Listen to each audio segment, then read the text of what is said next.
Hey everyone, it's been a while, but welcome back.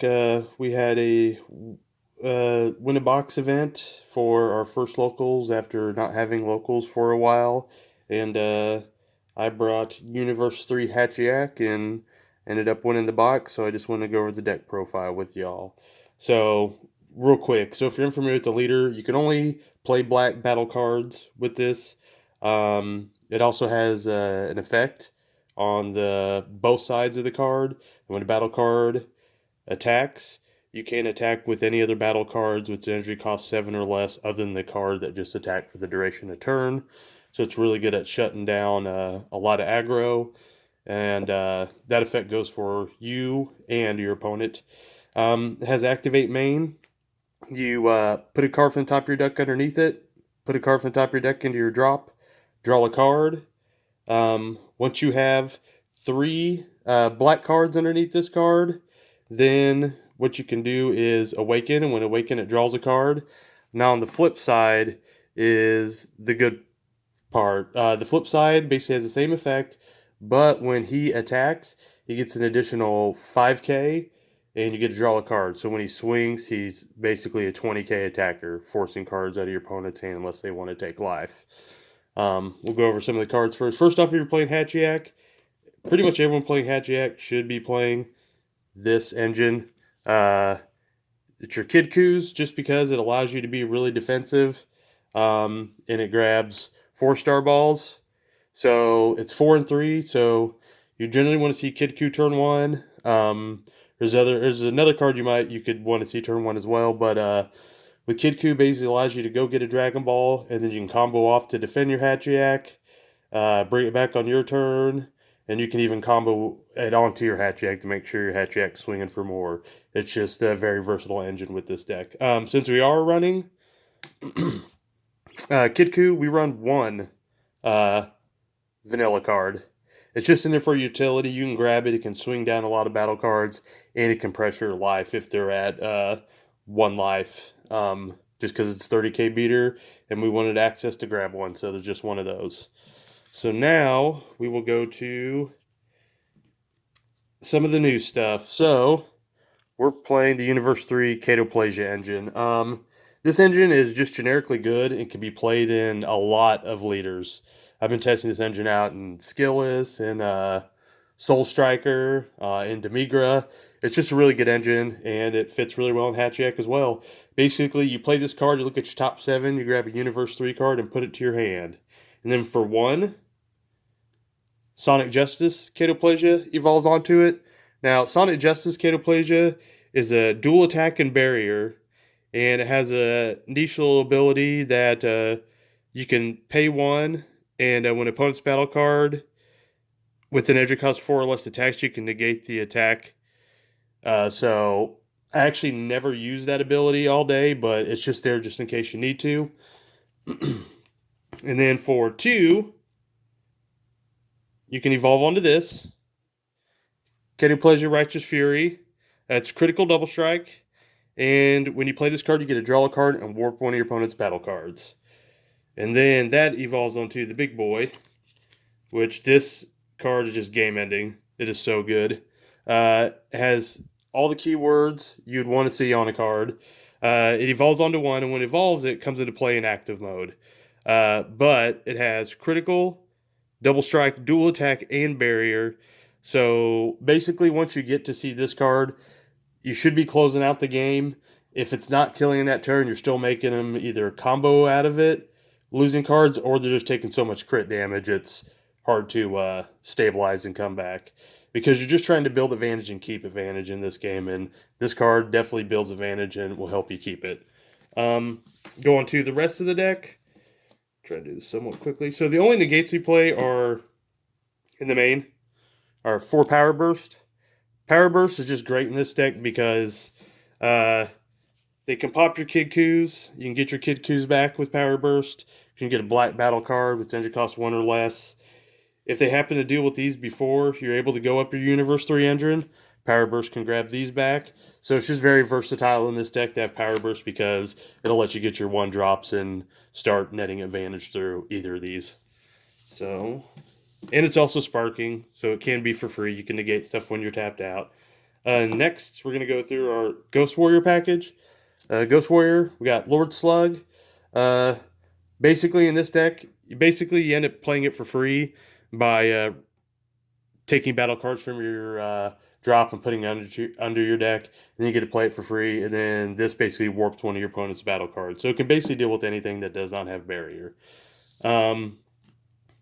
Next, we got not the expensive Turles, but the cheaper Turles. You can play the more expensive Turles, but this one's in there just because a lot of decks right now are running the 2-drop Son Goku that draws cards. So with this deck, you want to keep advantage, and cards like the Great Ape Son Goku and the Reveran are cards that they can play from their drop to swing advantage back in their area. But a lot of times what they'll do with those cards, they'll combo him off and then expecting to be able to play him later. And with this, once again, it's basically a free play by removing the battle cards from your drop underneath your deck. Just like with the Lord Slug, you choose 3 black battle cards from the energy cost of 3 and 7, basically. And then you put them back underneath. And then with this, you get to take any card in your opponent's drop and send it to the warp. So a lot of the cards that people like to play from their drop, this card deals with. And the thing is with these cards, when you have when you're selecting the cards to put back underneath your deck, the good thing is this deck has Kid Ku and Catoplasia, which allows you to search through your deck and shuffle. So the cards that you're putting at the bottom of your deck, if you want to see later, you can always search up for a 4-star. If you don't have one, you can just search your deck and shuffle, or the Catoplasia. Let's look at top 7 and shuffle afterwards. Next, our super combo. We're playing Temple Rescue Trunks, the Sparking super combo. It gives you a 10k no matter what, but if you have Sparking 5, then you get to draw a card on top of it. It's just a great super combo to have in this deck because you're not really trying to... You're trying to keep your life total as high as you possibly can almost at all times with this deck. So we went with that super combo. 2 of these in the main to deal with pesky cards with barrier. Demonic Absorption. Basically, it's never dead. Because Activate Battle, you can just always combo it off to give an additional 5k. So technically, it's a 5k combo. Or you can go for the Activate main. If your lead card is black, you choose up to one of your opponent's cards, ignoring barrier, and you send it to their warp. So it's just a good card. Deals with any cards with barrier. And even when it's not doing that, it's still a 5k combo. Next is our counterplay was Tabora Darkness Perfected. Tabora Darkness Perfected is an okay card.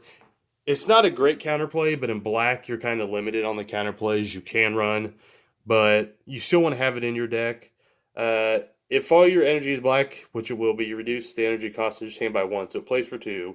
And auto, during your opponent's turn when you play this card, you choose up to one of your opponent's battle cards, and it can attack or activate skills for the duration of turn.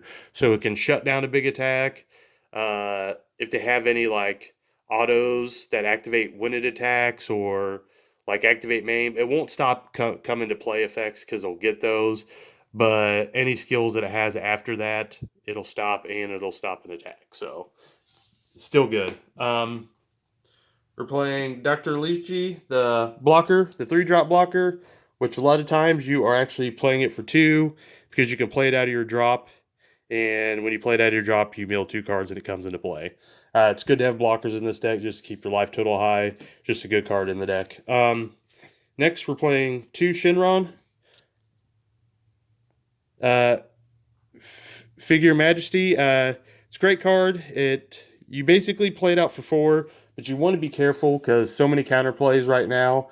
You want to try to catch your opponent tap down where they can't counterplay it. And then when this comes into play, generally you're just using the first mode where you draw a card and restand 2 energy. This is basically, especially with lots of hand control and cards that control the hand going around, this is a good card because the longer it stays on the board, the more advantage it nets, and really hand control. If the longer this sticks on the board, you're going to make their job 10 times harder because it'll be drawing card every turn. The other little abilities are you can bring back anything 2 or less from your drop to play. So once again, your Kikus and Catoplasias, you can draw a card and bring one of those back. And the other one is sometimes you're just wanting to swing for a plus and crit. So basically, it can give. Let me make sure. Yeah, it's a plus 5K and crit. And a lot of times with that, what I was doing, I was actually giving my leader the plus 5K. So later in the game, it's swinging for 25K crit, and that's just backbreaking, especially if you're drawing a card every time. So basically, you're swinging for 25K crit and drawing 2 cards. So while you're denying them cards, you're netting 2. Over time, that'll just get out of control for him. Another card, this you can put on any of your battle cards, but or your leader as well. But it's just a one of. But a lot of times you're playing this when you're going for game. When you play it, you draw 2 cards, and then you choose your leader card or battle cards. It gets 15,000 power and triple strike. So this right here can make any card on your board pretty much really dangerous and lethal. It has a couple other modes where you can take 4 of your energy and switch them to active, or you can choose one battle card with digit cost at 3 or less and you drop and play it. I only played it once during the event, and I just went for the last event to close out a game. Last but not least, our SCR, where we played Dimitra. You can play Black Star Smoke Dragon in the deck as well, but Demigra's fine. I like Demigra in case time issues. Like if you're going to time, if you need a card to close out a game really fast, Demigra's a card you want over Black Smoke Dragon. I know I can grind out my opponent well enough without Black Star, so I'd rather have the SCR that can come in and close out a game. And basically, what you do is it's Dark Overrealm 7, so you have to have 7 black battle cards. So you pay 5 Overrealm, and then when this card attacks, you look at your opponent's hand, and you can take up to 4 battle cards and combo with them. And it also has triple strike. So it's just, if you do get it and do get a swing, even if they negate the attack, the fact that you get to rip 4 cards from their hand is probably going to win you the game.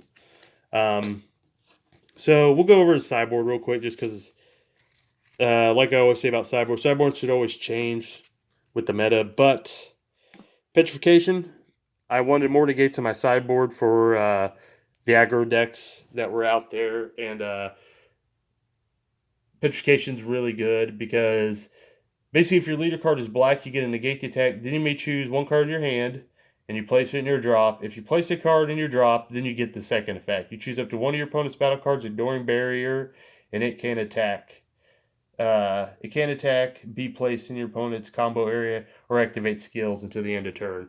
So it essentially, you get a negate attack, then you can kind of negate another attack. So it's just a really good card. You could also play the new card from Draft Box 5. I forget what it's called. It's basically like the Black Nimbus, essentially. But you could play that card. For aggro, I wanted to run more blockers. So this one's really good.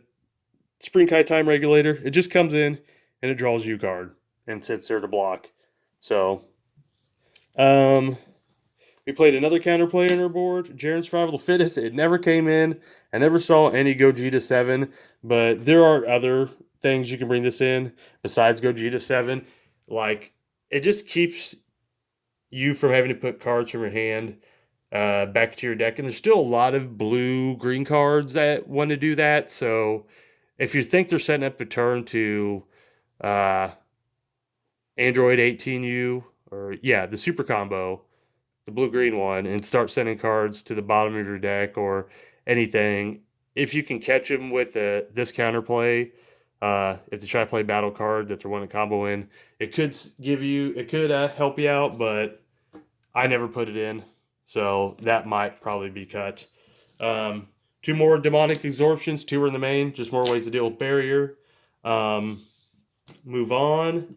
Our foos, we played 1 Dark Banisher and 2 Fu Shrouded in Mysteries. Both of these are good cards, and they're both good for different situations. But I would recommend either running 2 and 1, or you could run 2 of this and 1 of this, or you can even run 2 and 2. Whichever way you want to do it, but those are just both great cards.